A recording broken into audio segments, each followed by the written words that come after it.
Alors, le développement personnel, donc, à quoi ça sert le développement personnel? C'est se préparer au changement. Lesintelligences.com, votre extracteur de connaissances. Ce livre qui est disponible sur Bookboon, la PNL, un modèle de développement.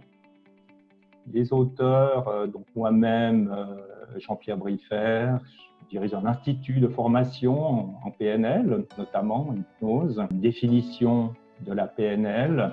PNL est une approche puissante et claire de l'expérience humaine. Donc la PNL, je vais arriver un peu plus dans le détail. Le langage, c'est ce qui est à la base de la communication avec les autres.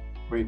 Et avec nous-mêmes également. La subjectivité, c'est tout ce qu'il y a en amont du langage, au niveau de l'inconscient, si vous voulez. Ça, c'est la partie émergée de l'iceberg. C'est les mots qu'on utilise, le langage. Et puis, en même temps qu'on utilise des mots, on peut utiliser au plus 60 ou 80 mots par minute, probablement. En même temps, dans cette même minute, on peut en même temps avoir des images, des sensations, des idées, des milliers d'idées, des milliers d'images. Donc en fait, le langage exprimé ne représente qu'un pourcentage infime des milliers de pensées, images, sensations qui sont créées par notre esprit chaque seconde. Préparation mentale. À quoi correspond cette préparation mentale?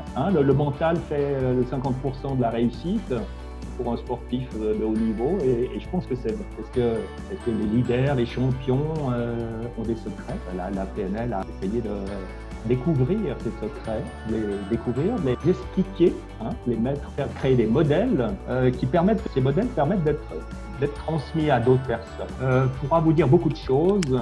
Mais, alors, les bénéfices de la PNL, formation en PNL, suivre des stages de PNL, amène beaucoup de bénéfices, une meilleure connaissance de soi. Les techniques d'apprentissage efficaces sont basées énormément sur la PNL. Et ça, c'est une des choses que j'ai appris avec la PNL, à observer.